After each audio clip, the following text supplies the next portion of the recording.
Assalamualaikum warahmatullahi wabarakatuh. Perkenalkan, nama saya Cecilia Kartikasari dengan NIM 222111054 akan menyampaikan hasil review jurnal dengan judul Lembaga Bantuan Hukum dalam Perspektif Hak Asasi Manusia yang ditulis oleh Briandana Bakri dan juga Bambang Sasmita Adiputra. Yang pertama yaitu pengertian bantuan hukum. Menurut Frans Hendra Winarta, bantuan hukum adalah layanan hukum yang khusus diberikan secara cuma-cuma pada fakir miskin yang membutuhkan pembelaan, baik di luar maupun di dalam pengadilan, dalam kasus pidana, perdata, maupun tata usaha negara. Bantuan ini diberikan oleh seseorang yang memahami seluk-beluk pembelaan hukum, prinsip-prinsip hukum, serta hak asasi manusia. Selanjutnya yaitu Frans Hendra Winarta menyatakan bahwa bantuan hukum adalah layanan yang disediakan tanpa biaya khusus untuk fakir miskin yang memerlukan pembelaan, baik di luar maupun di dalam pengadilan, dalam kasus pidana, perdata, atau tata usaha negara. Layanan ini diberikan oleh individu yang memahami detail pembelaan hukum, prinsip-prinsip hukum, dan juga hak asasi manusia. Dari penjelasan para ahli tersebut, dapat disimpulkan bahwa bantuan hukum adalah layanan yang diberikan secara cuma-cuma kepada individu atau kelompok yang tidak mampu, bertujuan untuk memastikan akses yang adil terhadap sistem hukum.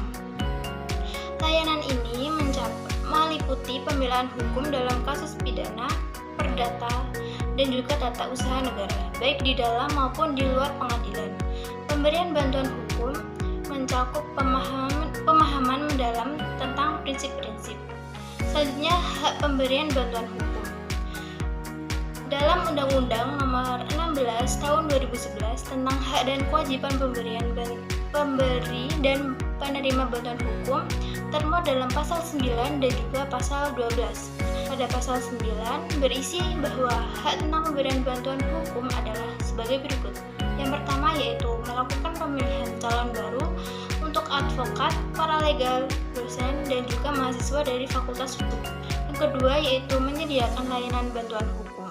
Yang ketiga, menyediakan program penyuluhan seperti konsultasi tentang hukum dan kegiatan lain yang bermanfaat dalam lancarnya pelaksanaan bantuan hukum.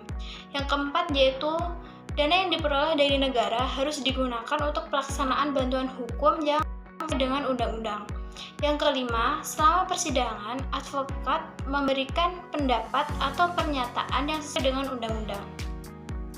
Yang keenam yaitu memperoleh informasi data dari sumber yang percaya yang diperlukan untuk membela perkara.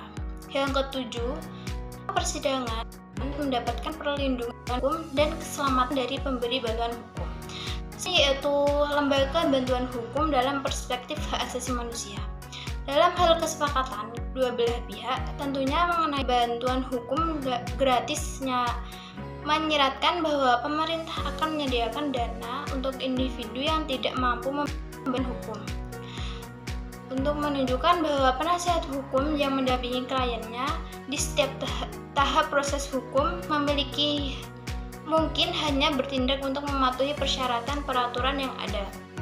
Apapun hasil dari proses hukum tersebut, keputusan yang diambil cenderung diterima agar prosesnya dapat segera diselesaikan.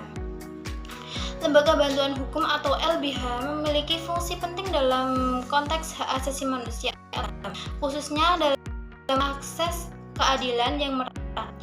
LBH beroperasi sebagai jembatan antara dengan dan kelompok rentan seperti masyarakat miskin dan terpinggirkan yang seringkali tidak mampu membiayai bantuan hukum.